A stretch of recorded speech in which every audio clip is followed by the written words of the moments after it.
जय हिंद। देखिए आज की इस वीडियो में हम लोग त्रिकोणमिति स्टार्ट करने वाले हैं, यानी ट्रिग्नोमेट्री। तो एकदम बेसिक लेवल से हम लोग शुरू करेंगे, हर एक कॉन्सेप्ट को समझेंगे, हर एक ट्रिक के बारे में बात करेंगे ताकि आपको परीक्षा में कोई दिक्कत ना हो। हर एक एग्ज़ाम में ये टॉपिक जो है ट्रिग्नोमेट्री यानी त्रिकोणमिति बहुत ही इम्पॉर्टेंट टॉपिक है। यहाँ से 2-4 सवाल पूछ लिए जाते हैं, ठीक है। तो हर एक सवालों के बारे में हम यहाँ पर बात करेंगे, बेसिक लेवल के सवाल और उससे थोड़ा हाई लेवल के सवाल, हर एक तरह के सवाल हम लोग करने वाले हैं। तो वीडियो को पूरा देखते रहिएगा। यहाँ पर इस टॉपिक का ट्रिग्नोमेट्री का ये पहला लेक्चर है, ठीक है, पहला वीडियो है। इसके बाद यहाँ पर 2-3 वीडियो में हम पूरा इसको कवर करने वाले हैं। तो चलिए शुरू किया जाए। सबसे पहले बेसिक बात हम लोग समझते हैं कि त्रिकोणमिति क्या होता है, ट्रिग्नोमेट्री क्या होता है, ठीक है। इसका शाब्दिक अर्थ क्या होता है, हर एक पॉइंट को अच्छे से समझेंगे ताकि आपका पूरा जब कॉन्सेप्ट क्लियर हो जाता है तो आप किसी भी क्वेश्चन को बनाने में आप सक्षम हो जाते हैं, ठीक है। तो चलिए क्या समझना है हमको कि त्रिकोणमिति क्या है, ठीक है। देखिएगा त्रिकोणमिति का शाब्दिक अर्थ क्या होता है, त्रिकोण और मिति, है ना। यहाँ पर इसको समझिए। देखिए त्रि का मतलब आप जानते होंगे क्या होता है, त्रि का मतलब होता है 3 और कोण का मतलब हो जाएगा कितना, क्या, कोण, और मिति का मतलब होता है माप, ठीक है। तो जब हम 3 कोणों का माप करते हैं तो उसको क्या कहा जाता है, त्रिकोणमिति कहा जाता है, ठीक है। यानी गणित के इस शाखा में त्रिकोणमिति में हम क्या करते हैं, 3 कोणों का माप निकालते हैं। अब ये 3 कोण किस में पाए जाते हैं, तो आप कहेंगे कि त्रिभुज में 3 कोण पाया जाता है, ठीक है। 3 ठो कोण किस में पाया जाता है, त्रिभुज में 3 कोण पाया जाता है। किस में पाया जाता है, त्रिभुज में, ठीक है। त्रिभुज में 3 कोण पाया जाता है। अब त्रिभुज कौन सा त्रिभुज होगा, त्रिकोणमिति के अंतर्गत हम किस त्रिभुज के बारे में पढ़ते हैं, तो हम लोग पढ़ते हैं यहाँ पर समकोण त्रिभुज के बारे में, ठीक है। किस त्रिभुज के बारे में, तो हम लोग पढ़ते हैं यहाँ पर समकोण त्रिभुज के बारे में। किस त्रिभुज के बारे में पढ़ते हैं, तो समकोण त्रिभुज के बारे में पढ़ते हैं। किस में, त्रिकोणमिति में, ठीक है ना। तो चलिए यहाँ पर एक समकोण त्रिभुज हम बनाते हैं और उसके बेसिस पर सारा चीज़ हम लोग समझते हैं। तो यहाँ पर हमने एक समकोण त्रिभुज बना लिया है। अब समकोण त्रिभुज क्या होता है कि जिसका एक कोण 90 डिग्री होता है, ठीक है। जिसका एक कोण 90 डिग्री हो और बाकी के 2 कोण क्या हो, न्यून कोण हो, यानी 90 डिग्री से कम हो, तो वो त्रिभुज समकोण त्रिभुज कहलाता है, ठीक है। अब देखिए इन कोणों के आधार पर ये जो 3 भुजाएं दिख रही हैं आपको, इन तीनों भुजाओं का कुछ ना कुछ नाम दिया गया है। तो जो भुजा 90 डिग्री के सामने होता है, यानी 90 डिग्री कोण के सामने होता है, उस भुजा को हम लोग क्या कहते हैं, उस भुजा को हम लोग कहते हैं कर्ण। क्या कहते हैं, कर्ण। इंग्लिश में हाइपोटेनस बोला जाता है, H से डिनोट करते हैं, ठीक ना। अब देखिए ये बाकी के 2 जो भुजाएं हैं, इनमें से एक होता है लंब, एक होता है कर्ण। इनमें से, इन दोनों में से AB और BC में से एक होता है लंब, एक होता है लंब और दूसरा होता है आधार, ठीक है। दूसरा क्या होता है, आधार। अब लंब और आधार कैसे डिसाइड होते हैं कि इनमें से, इन दोनों में से कौन लंब होगा, कौन आधार होगा। तो जो लंब और आधार का डिसीजन लेते हैं वो हम कोण के आधार पर लेते हैं। कौन से कोण, इस कोण A और इस कोण C के आधार पर। तो देखिए अगर हम कोण C के बारे में बात कर रहे हैं तो लंब जो होता है, लंब जो होता है वो कोण के सामने वाली भुजा होती है। क्या होती है, इसको याद रखिएगा कि जब हम लंब की बात करते हैं तो लंब होता है कोण के सामने वाली भुजा, ठीक है, सामने वाली भुजा। ये बात हो गया। लंब जो होता है हमारा वो कोण के सामने वाली, किस कोण के बारे में, जैसे देखिए अगर हम कोण C के लिए बात करें तो कोण C के लिए लंब कौन सा होगा, इस कोण C के जस्ट सामने वाली भुजा यानी AB, ठीक है। आधार क्या होता है, इसको समझिए। आधार जो होता है कोण के साथ वाली भुजा यानी कोण के संगत भुजा। तो इसको हम लिखेंगे कोण के साथ वाली भुजा। कोण के साथ वाली भुजा जो होती है वो क्या कहलाती है, आधार हमारे कहलाती है। ठीक है, अब देखिए अगर हम आपसे पूछें कि कोण ए के लिए आधार क्या होगा, तो कोण ए के लिए आधार क्या हो जाएगा, ए बी हो जाएगा, क्योंकि कोण ए के साथ जो हमारा भुजा है वो ए बी है, यहाँ पर देख पाएंगे ए बी है ना। इसी तरीके से अगर कोण सी के लिए पूछे हैं कि कोण सी के लिए आधार कौन सा होगा, तो कोण सी के लिए आधार हो जाएगा बी सी हमारा। बात समझ में आ गई कि नहीं? ठीक है। अच्छा, लंब यहाँ पर पूछें कि कोण ए के लिए लंब कौन सा होगा, तो कोण ए के लिए लंब होगा सामने वाली भुजा, क्योंकि लंब हमने बताया है कि लंब जो होता है वो कोण के सामने वाली भुजा होती है, और आधार क्या होता है, आधार होता है कोण के साथ वाली भुजा। बात समझ में आ गई? ठीक ना। तो इसी तरीके से आप इसको नोट कर लीजिए, बहुत ही इंपॉर्टेंट पॉइंट है। अब आगे हम लोग चलते हैं, और यहाँ पर एक समकोण त्रिभुज जो होता है, एक यहाँ पर समकोण त्रिभुज है, इसमें हम पाइथागोरस प्रमेय कैसे लगाते हैं, क्योंकि पाइथागोरस प्रमेय का बहुत ज़्यादा उपयोग है जब हमें दो भुजाएं पता होती हैं किसी समकोण त्रिभुज की, तो तीसरी भुजा निकालने के लिए हम लोग पाइथागोरस प्रमेय का प्रयोग करते हैं। ठीक ना। तो चलिए देखिए पाइथागोरस प्रमेय क्या होता है। ठीक है, यहाँ पर हम लिख रहे हैं पाइथागोरस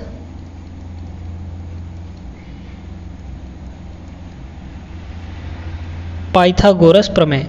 ठीक है, पाइथागोरस प्रमेय ये कहता है, ध्यान से समझिएगा, पाइथागोरस प्रमेय ये कहता है कि जो ये सबसे बड़ी भुजा है, याद रखिएगा जो कर्ण होता है वो सबसे बड़ी भुजा होती है। कर्ण जो होती है समकोण त्रिभुज में वो क्या होती है, सबसे बड़ी भुजा होती है, सबसे बड़ी भुजा। बात क्लियर हो गया? सबसे बड़ी भुजा होती है हमारी कर्ण। तो जो सबसे बड़ी भुजा है उसका स्क्वायर, यानी कर्ण का स्क्वायर, ये आप 9th-10th में बहुत ज़्यादा पढ़े होंगे। ठीक है, कर्ण का स्क्वायर होता है बाकी दो भुजाएं जो है इनमें से एक तो लंब होगा, एक आधार होगा, तो बाकी दो भुजाओं के स्क्वायर के योग के बराबर होता है, यानी लंब का वर्ग और प्लस आधार का वर्ग। ठीक है, लंब का वर्ग प्लस आधार का वर्ग होता है, ये हमारा यहाँ पर पाइथागोरस प्रमेय होता है। अब देखिए यहाँ पर अगर आपके पास प्रश्न में दो भुजाएं दी गई हैं, मान लीजिए थोड़ी देर के लिए कि लंब और आधार दिया गया है, यानी ए बी और बी सी दिया गया है, तो आप क्या कर्ण नहीं निकाल पाएंगे इस सूत्र से? कर्ण का स्क्वायर बराबर होता है लंब का स्क्वायर धन आधार का स्क्वायर। बिल्कुल सही बात है। तो लंब की वैल्यू रखेंगे, आधार की वैल्यू रखेंगे, दोनों का स्क्वायर करके जोड़ेंगे तो हमारा कर्ण का स्क्वायर आ जाएगा, वहाँ से आप अंडर रूट लगा के कर्ण निकाल पाएंगे। बात क्लियर हो गई यहाँ तक? अच्छा, अब आगे बात करते हैं। यहाँ पर देखिए अगर आपको यहाँ से लंब निकालना है, ठीक है, अच्छा देखिए सबसे पहले तो यहाँ पर देख लेते हैं कि कर्ण क्या हो जाएगा हमारा, तो कर्ण हो जाएगा AC का स्क्वायर, है ना, AC हमारा कर्ण है, ये सबसे बड़ी भुजा, इक्वल टू लंब हमारा क्या है, अगर कोण C के लिए देखा जाए तो लंब क्या होगा, AB होगा, और अगर कोण A की बात किया जाए, कोण A के लिए, तो लंब हमारा BC हो जाएगा। तो चलिए कोण C के लिए हम ले लेते हैं। ठीक है, कोण C के लिए जो लंब होगा वो AB होगा, तो ये हो जाएगा AB का स्क्वायर और प्लस आधार क्या होगा कोण C के लिए, BC हो जाएगा, यानी ये हो जाएगा BC स्क्वायर। ठीक है, इस तरीके से आप लगा सकते हैं। अब यहाँ से आपको दो चीज़ अगर पता है, मान लीजिए लंब और कर्ण पता है तो आप आधार निकाल लेंगे, या फिर अगर आपके पास दिया गया है आधार और कर्ण तो आप लंब निकाल लेंगे। इसी सूत्र से, इसी पाइथागोरस प्रमेय से आप तीनों चीज़ें निकाल सकते हैं। अगर त्रिभुज की तीनों भुजाओं में से दो भुजाएं दी गई हैं तो तीसरी भुजा आप पाइथागोरस प्रमेय से निकाल सकते हैं। ठीक है, और भी तरीके हैं, आगे हम लोग पढ़ेंगे। चलिए यहाँ तक बात समझ में आ गई। अब हम लोग यहाँ पर बात करते हैं थोड़ा सा पाइथागोरस त्रिक के बारे में, यानी पाइथागोरस ट्रिपलेट। ठीक है, ये क्या होता है? देखिए यहाँ पर अगर मान लीजिए हमारे पास ये भुजा 3 है, 3 सेंटीमीटर, और ये भुजा 4 सेंटीमीटर है, तो ये जो कर्ण होगा ये कितना होगा आप यहाँ से निकाल सकते हैं। तो कर्ण कितना हो जाएगा, यहाँ पर कर्ण देखिए, कर्ण का स्क्वायर जो होगा वो क्या होगा, लंब का स्क्वायर यानी 3 का स्क्वायर, तो 3 का स्क्वायर प्लस आधार का स्क्वायर यानी 4 का स्क्वायर। अब यहाँ से बताइए, ये होता है 9, 3 का स्क्वायर 9 प्लस 4 का स्क्वायर 16, तो 16 और 9 कितना हो जाएगा? 25 हो जाएगा। अब यहाँ पर कर्ण हमारा कितना होगा? कर्ण यहाँ पर कर्ण इक्वल टू कितना हो जाएगा? यहाँ से स्क्वायर हटेगा तो इधर वर्गमूल लग जाएगा। अब वर्गमूल होता है इसका 5, यानी ये हमारा आया 5। तो देखिए 3 4 5, 3 4 5, यानी जो संख्या 3 4 और 5 है ये एक पाइथागोरस त्रिक कहलाता है। यानी 3 संख्याएं जो किसी समकोण त्रिभुज के तीनों भुजाओं को प्रदर्शित करती हैं, रिप्रेजेंट करती हैं, वो तीनों संख्याएं क्या कहलाती हैं? ट्रिपलेट कहलाती हैं, यानी पाइथागोरस त्रिक कहलाती हैं। बात क्लियर हो गई। अब पाइथागोरस त्रिक को निकालने के लिए जो एक फॉर्मूला होता है पाइथागोरस त्रिक को निकालने के लिए, देखिए बहुत से सवाल ना, जैसे मान लीजिए आपको दो भुजाएं दी गई 3 और 4, अगर आपको पाइथागोरस त्रिक याद है यानी ट्रिपलेट याद है तो आप सीधे सीधे बता सकते हैं कि जो कर्ण होगा सबसे बड़ी भुजा होगी वो क्या होगी? 5 होगी, अगर आपको याद है ट्रिपलेट तब। ठीक है, अब देखिए कि ट्रिपलेट निकालने का जो एक फॉर्मूला निकल कर आता है वो क्या होता है। तो देखिए ट्रिपलेट के लिए एक फॉर्मूला होता है, ये होता है a² - 1 2a और a² + 1। ठीक है, ये 3 संख्याएं होती हैं, इन्हीं से हमारा जो ट्रिपलेट है वो बनता है। ठीक है, ये फॉर्मूला होता है ट्रिपलेट निकालने का। जैसे मान लीजिए अगर हम a का वैल्यू 1 से अधिक रखना है, आपको a का वैल्यू 1 से अधिक लेना है, तो मान लीजिए हम a का वैल्यू कितना ले लेते हैं? a का वैल्यू ले लेते हैं 2। तो देखिए क्या क्या होगा संख्याएं, देखिए a² यानी 2 का स्क्वायर -n, 4 - 1 कितना हो जाएगा? 3। 2 यहाँ रखिए तो 2 दूना कितना हो जाएगा? 4। फिर यहाँ पर 2 रखिए तो 2 दूना 4 + 1 यानी 5। देखिए ट्रिपलेट हमारा क्या बना? 3 4 5। इसी तरीके से और ट्रिपलेट क्या होगा? तो देखिए अगर इसका दुगुना कर दें, मतलब सभी का दुगुना कर दें, तो 3 दूना कितना होगा? 6 होगा, 4 दूना 8 और 5 दूना 10। ये भी एक ट्रिपलेट है, यानी 6² + 8² बराबर कितना होगा? 10² के बराबर होगा। आप निकाल सकते हैं, लगा सकते हैं। अच्छा, इसी का तिगुना कर दें अगर, तो 3 तियाँ कितना होगा? 9 होगा, 4 तियाँ कितना होगा? 12 और 5 तियाँ कितना होगा? 15। तो 9 12 और 15 ये भी एक ट्रिपलेट है। बात समझ में आया? इसी तरीके से अगर हम a का वैल्यू 3 ले लें, चलिए 3 लेके देखते हैं, तो इसके लिए ट्रिपलेट क्या आएगा? देखिए यहाँ पर 3 रखेंगे, 3² 9, 9 - 1 कितना हो जाएगा? 8। फिर इसके बाद 3 दूना ये कितना हो जाएगा? 6 और प्लस यहाँ पर 3 तिकाई 9 + 1 यानी 10। कितना हो गया? 8 6 10। तो 8 का स्क्वायर + 6 का स्क्वायर 10² के बराबर होता है। ठीक है, तो ये ट्रिपलेट निकालने का हमारे पास ये फॉर्मूला है। आप इस फॉर्मूले से ट्रिपलेट निकाल पाएंगे, यानी पाइथागोरस त्रिक निकाल पाएंगे किसी समकोण त्रिभुज के लिए। किसके लिए लागू होता है? समकोण त्रिभुज के लिए। तो उम्मीद है यहाँ तक आपको समझ में आ गया होगा।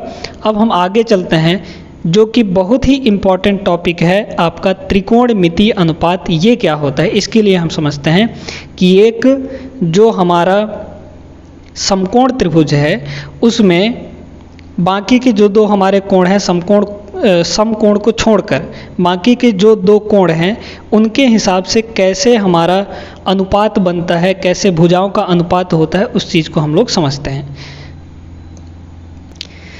चलिए देखिए यहाँ पर ये एक समकोण त्रिभुज है। इस कोण C को मान लीजिए, हम कोण C के लिए ही बात कर रहे हैं, इस कोण C को हम मान लेते हैं थीटा। ठीक है, अब देखिए इस कोण थीटा के लिए हम आपसे पूछें कि लंब क्या होगा, तो लंब हो जाएगा AB, है ना। किसके लिए? कोण थीटा के लिए। थीटा के लिए, कौन से कोण के लिए? थीटा कोण के लिए। तो बताइए लंब क्या होगा? तो लंब आप बता पाएंगे कि हम आपसे बताए थे कि लंब जो होता है कोण के सामने वाली भुजा होती है, यानी AB हो जाएगा। तो लंब क्या होगा इसके लिए? वो होगा AB। आगे बात करें कि आधार क्या होगा, तो आधार आप बता पाएंगे कि जो साथ में होता है, यानी संगत भुजा। तो आधार यहाँ पर क्या होगा? कोण थीटा के साथ में जो भुजा है वो है BC, यानी आधार हमारा हो गया BC। कर्ण तो आप जानते हैं जो तिरछा होता है, यानी सबसे बड़ा, यानी जो 90 डिग्री के सामने होता है, ये सामने वाली भुजा क्या होती है? कर्ण होती है, यानी हाइपोटेनस।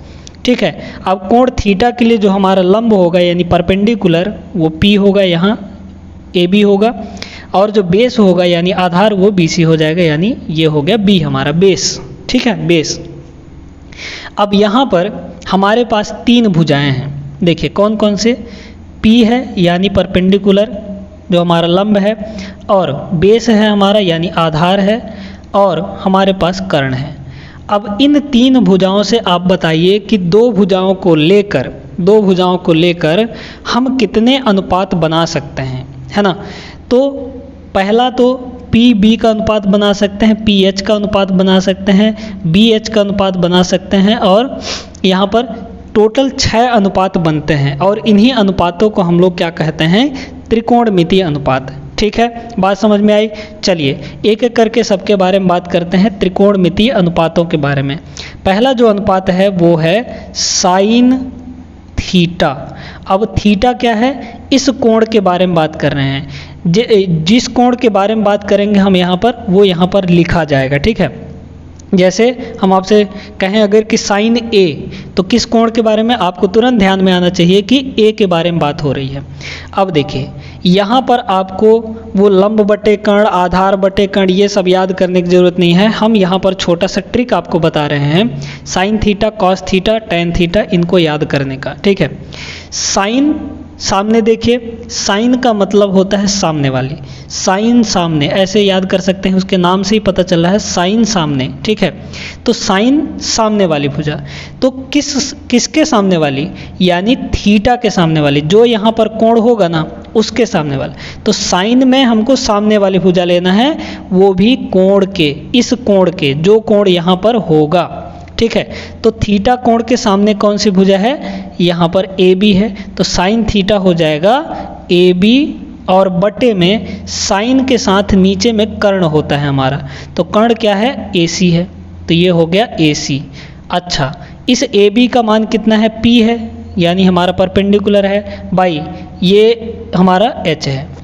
ठीक है, इसी तरीके से दूसरा जो अनुपात होता है वो होता है कॉस थीटा।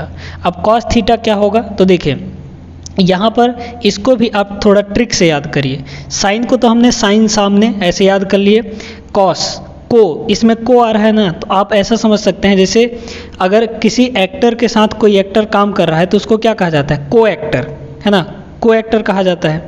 तो को का मतलब होता है साथ में, तो इस थीटा के साथ में कौन सी भुजा है ये देखिए, तो BC है यहाँ पर, देखिए इस थीटा के साथ में कौन सी भुजा है, BC, तो इसको लिख दीजिए BC, और बटे में क्या हो जाएगा, वही कर्ण। साइन और कॉस के बटे में होता है नीचे में कर्ण, यानी AC। ठीक है, ये हो गया AC।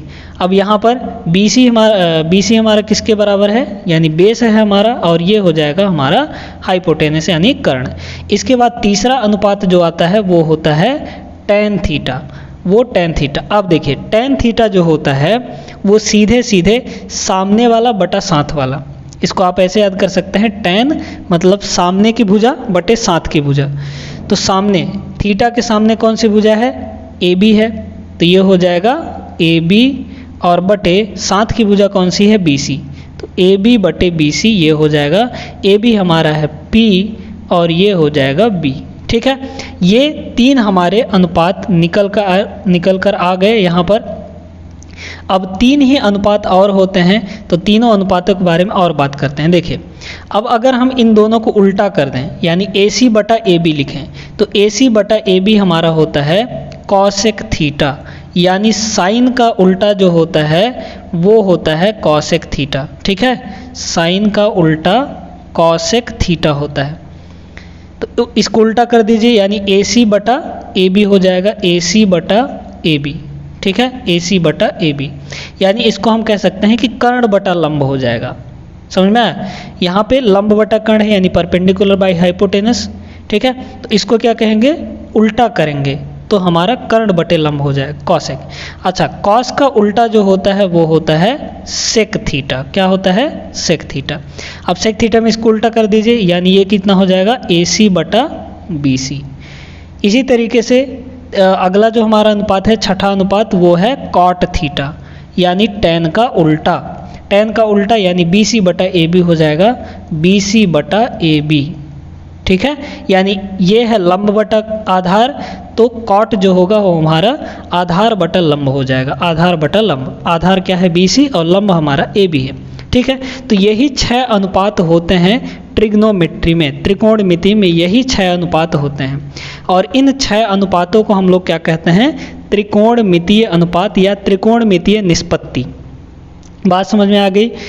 तो इतना सब कुछ समझने के बाद कुछ फार्मूला के छोटे छोटे फार्मूले हम यहाँ पर बात कर लेते हैं, और उसके बाद हम लोग प्रश्न पर चलेंगे। और यहाँ पर कुछ बहुत ही अच्छे अच्छे बेसिक क्वेश्चन जो होते हैं, और वो क्वेश्चन हमारे किसी न किसी एग्ज़ाम में पूछे गए प्रश्न होंगे। ठीक है, तो उनको हम लोग सॉल्व करेंगे।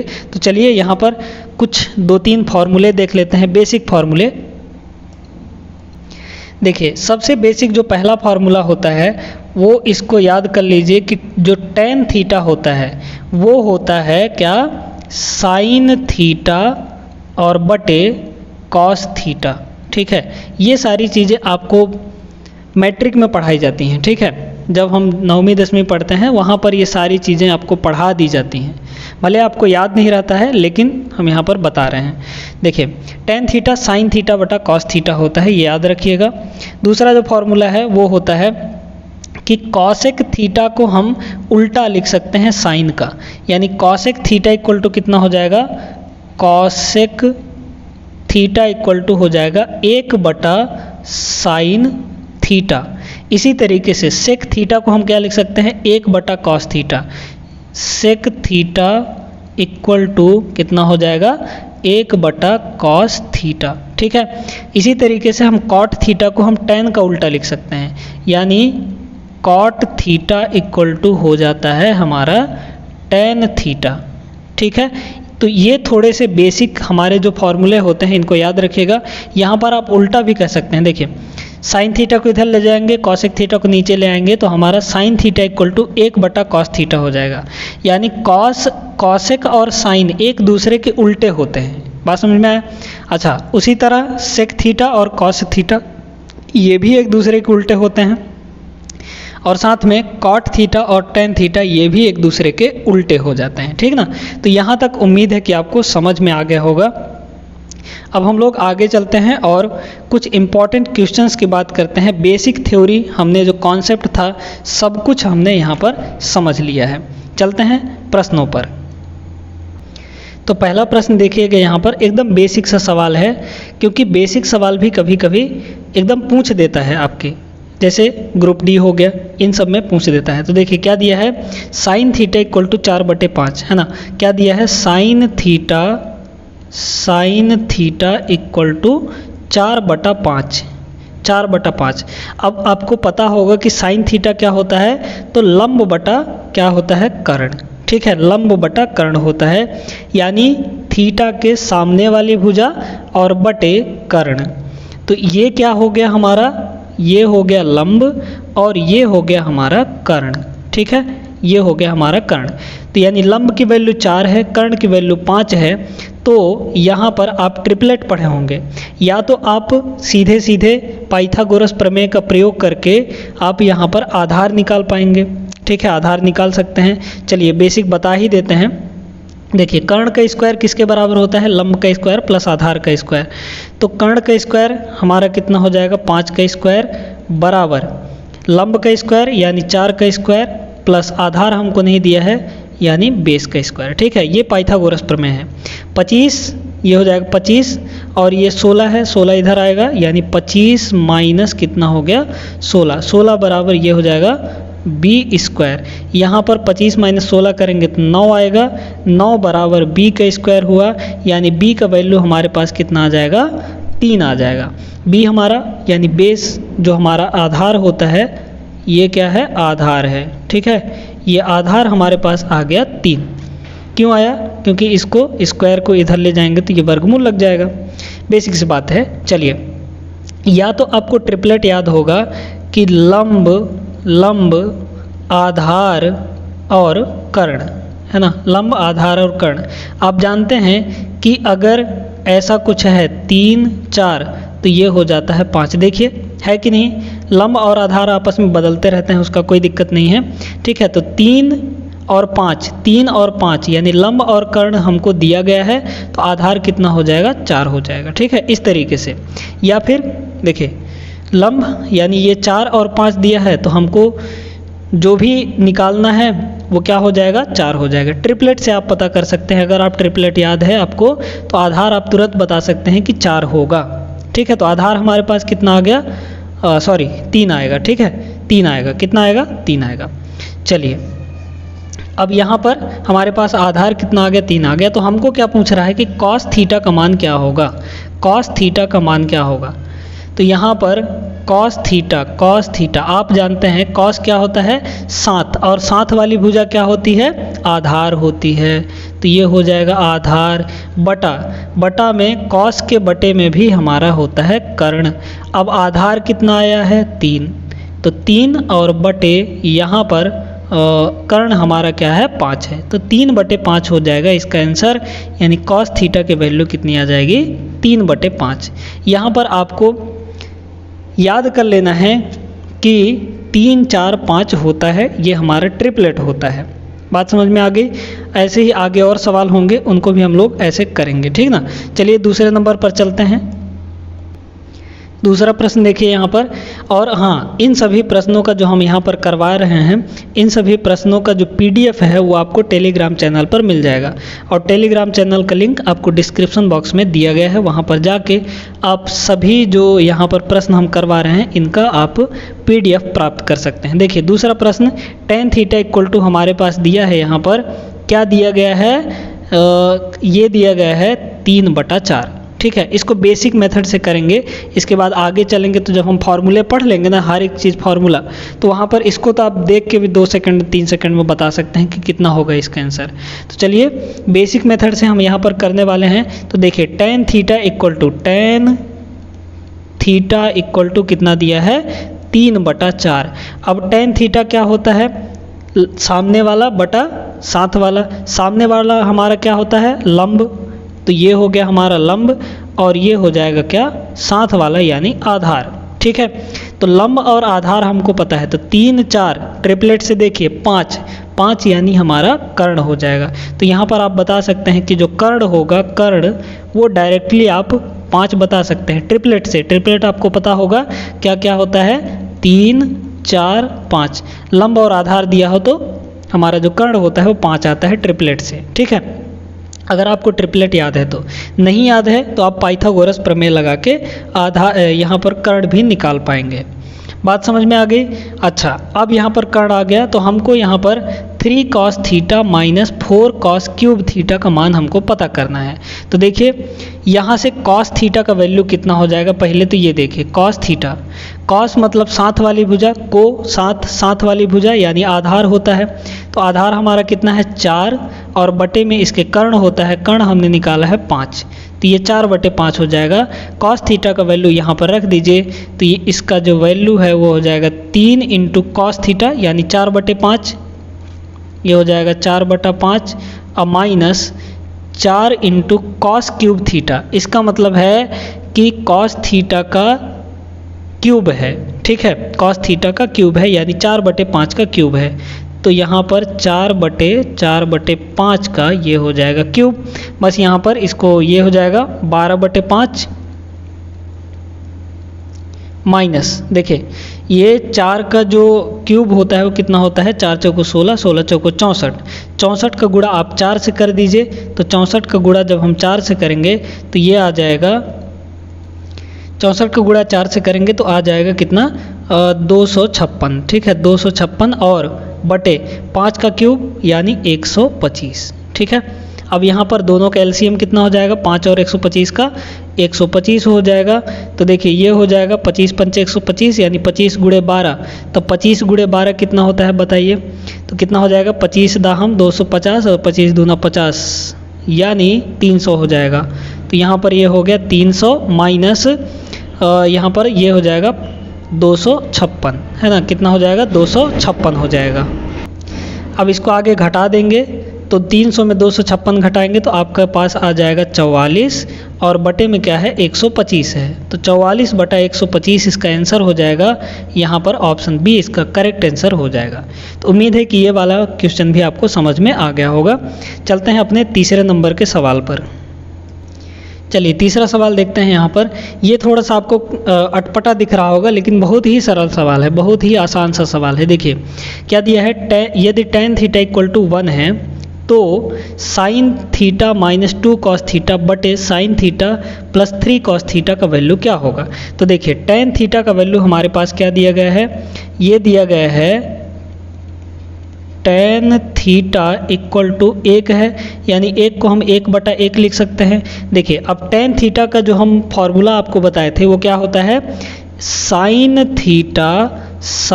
थीटा बटा कॉस थीटा होता है कि नहीं, कॉस थीटा होता है ना, ये है 1/1, यानी यहाँ से कॉस थीटा का वैल्यू कितना है 1 है और साइन थीटा का वैल्यू हम कह सकते हैं कि 1 है। तो साइन और कॉस के जगह पर हम क्या रख देंगे, 1 रख देंगे इस वाले में। ठीक है, इस वाले में हम क्या रखेंगे, साइन थीटा का वैल्यू भी 1 रखेंगे और कॉस थीटा का वैल्यू 1 रख देंगे। तो रखिए यहाँ पर कितना हो जाएगा, साइन थीटा का वैल्यू 1 माइनस 2 इंटू 1 2 ही होगा बटे यहाँ पे हो जाएगा 1 प्लस 3 गुणे 1 यानी 3 हो जाएगा। तो 1 माइनस 2 ये हो जाएगा -1 और 1 प्लस 3 ये हो जाएगा 4, यानी -1/4 ऑप्शन 1 करेक्ट हो जाएगा इसका आंसर। ठीक है, तो इस तरीके से थोड़ा सा दिमाग लगा के आप करेंगे ना तो बहुत ईजी है, ये बहुत ईजी है। ट्रिग्नोमेट्री को बहुत यहाँ पर कठिन मान लिया जाता है, लेकिन अगर आप कॉन्सेप्ट से चलते हैं, ट्रिक की बात करते हैं, प्रैक्टिस करते हैं तो बहुत आसान हो जाता है ये सारी चीज़। ठीक है, तो यहाँ पर देखिए कितनी आसानी से हमने साइन का वैल्यू भी 1 दिखा रहा है, यहाँ पर कॉस का वैल्यू भी 1 दिखा रहा है, बस यहाँ पर पुट कर दीजिए आपका आंसर आ जाएगा। ठीक है, अगर इसी चीज़ को आप बेसिक तरीके से करना चाहें, बेसिक तरीका क्या है हमारा, पहले तो आप साइन थीटा का वैल्यू निकालिए। देखिए tan थीटा क्या होगा हमारा, लंब बटा कर्ण होगा, लंब बटा आधार होगा। ये है हमारा लंब, ये है हमारा लंब और ये है हमारा आधार। तो जब लंब और आधार मिल गया तो हम कर्ण निकाल लेंगे, और कर्ण हमारा आता है, लंब और आधार पाइथागोरस प्रमेय से इतना लिखेंगे तो कर्ण हमारा आ जाएगा क्या, आ जाता है ये √2। ठीक है, जब 1 और 1 दोनों हो तो कर्ण हमारा √2 आता है। अब देखिए साइन थीटा का वैल्यू क्या होगा, तो साइन थीटा होता है लंब बटा कर्ण, तो लंब है हमारा 1 और कर्ण है हमारा √2, तो 1/√2 हो जाएगा। इसी तरीके से आप कॉस थीटा का भी वैल्यू निकाल लेंगे, तो कॉस थीटा का वैल्यू कितना आएगा, ये हम अलग से तरीका बता रहे हैं। अगर आपको ये नहीं समझ में आ रहा है ना, साइन थीटा का वैल्यू 1, कॉस थीटा का वैल्यू 1 डायरेक्टली रखने पर, तो यहाँ पर आप बेसिक मेथड से भी लगा सकते हैं, लेकिन बेसिक मेथड से क्या होगा कि आपको थोड़ा सा ज़्यादा टाइम लगेगा। देखिए कॉस क्या होता है, साथ वाला, साथ यानी आधार, तो आधार 1 है तो 1 बटे कर्ण हमारा √2 है। बस साइन थीटा और कॉस थीटा का वैल्यू यहाँ पर आप रख दीजिए, इसको सॉल्व कर लीजिए तो यही आंसर आएगा। ठीक है, यही आंसर आ जाएगा -1/4। तो उम्मीद है कि ये सवाल भी आपको क्लियर हो गया होगा, अच्छे से समझ में आ गया होगा। अब यहाँ पर आगे चलते हैं और अपना अगला सवाल देखते हैं। अगला सवाल देखिए, यहाँ पर बहुत ही आसान सा सवाल है, देखने में थोड़ा सा अटपटा लग रहा होगा, लेकिन आप यहाँ पर समझेंगे इसको जब तो बहुत आसान है। देखिए यहाँ पर 5 tan थीटा इक्वल टू 4 दिया है, इस 5 को जब आप इसके नीचे ले जाएंगे तो यानी tan थीटा का वैल्यू हमारे पास कितना आ जाएगा, tan थीटा का वैल्यू हो जाएगा 4 और ये 5 इधर बटे में चला जाएगा तो 4/5 हो गया। अब इस tan थीटा को हम लिख सकते हैं क्या, आपको फॉर्मूला पता होगा, साइन थीटा बटा कॉस थीटा होता है हमारा tan थीटा। ठीक है, ये है 4/5 के बराबर, तो साइन थीटा का वैल्यू यहाँ पर 4 है, कॉस थीटा का वैल्यू आपके पास 5 है, बस यहाँ पर रख दीजिए। तो साइन थीटा का वैल्यू 4 यानी ये हो जाएगा 5, देखिए 5 गुणे साइन थीटा का वैल्यू 4 तो 5 गुणे 4 हो गया, माइनस 3 गुणे कॉस थीटा का वैल्यू 5 है तो यहाँ पर गुणे में 5 रख दीजिए। अब बटे में क्या हो जाएगा, देखिए 5 गुणे साइन थीटा यानी 5 गुणे साइन थीटा का वैल्यू 4 तो 4 प्लस 3 गुणे कॉस थीटा यानी 5 तो 3 गुणे 5, इसको सॉल्व कर लीजिए तो 20 माइनस 15 5 हो जाएगा। अब बटे में यहाँ पर ये हो जाएगा 5 चौको 20 और 20 प्लस 15, यहाँ पर कितना हो जाएगा 20 प्लस 15, यहाँ पर 5 को 20 और 5 दिए 15, 20 प्लस 15 हो जाएगा कितना 35। ठीक है, अब इसको काट दीजिए तो 5 एकम 5 और 5 सत्ते 35, यानी 1/7 आपका आंसर हो जाएगा ऑप्शन ए। ठीक है, 1/7। तो इस तरीके से आपको कर लेना है, बहुत ही आसान है ये। चलिए चौथा हो गया। अब हम लोग चलते हैं अपने अगले सवाल पर, यानी 5वां सवाल। एक सवाल हम लोग यहाँ पर और करेंगे, फिर नेक्स्ट वीडियो में हम लोग अच्छे अच्छे सवाल लेकर आएंगे और कुछ और कॉन्सेप्ट जो हमारे फॉर्मूले हैं, यूजफुल फार्मूले हैं ट्रिग्नोमेट्री के, क्योंकि इस ट्रिग्नोमेट्री को 3-4 क्लास में हमको पूरा एकदम बेसिक लेवल से हाई लेवल तक आपको पढ़ाना है। ठीक ना। चलिए तो प्रश्न नंबर 5 देखते हैं हम लोग यहाँ पर। चलिए इस सवाल को देखते हैं, ये थोड़ा सा टेढ़ा सवाल है। यहाँ पर ध्यान दीजिएगा, tan थीटा इक्वल टू 3/4 दिया है। ठीक है, जब tan थीटा इक्वल टू 3/4 दिया है, इसका मतलब जो 3 है वो क्या है, हमारा लंब है ना। tan क्या होता है, लंब बटा कर्ण, लंब बटा आधार होता है। तो 3 हमारा लंब है और ये हमारा क्या है, आधार है। ठीक है, जब देखिए 3 लंब 4 हमारा आधार, तो कर्ण कितना होगा, 5 होगा। ट्रिपलेट से याद होगा आपको, 3 4 5 होता है। ठीक ना। तो ये हमारा क्या है, ये हमारा कर्ण है। तो कर्ण का वैल्यू हमारे पास कितना आ गया, 5 आ गया। अब हमको चाहिए कॉस थीटा का वैल्यू। तो बताइए कॉस थीटा क्या होता है, कॉस थीटा क्या होता है बताइए। तो कॉस होता है यानी साथ वाला, मतलब आधार।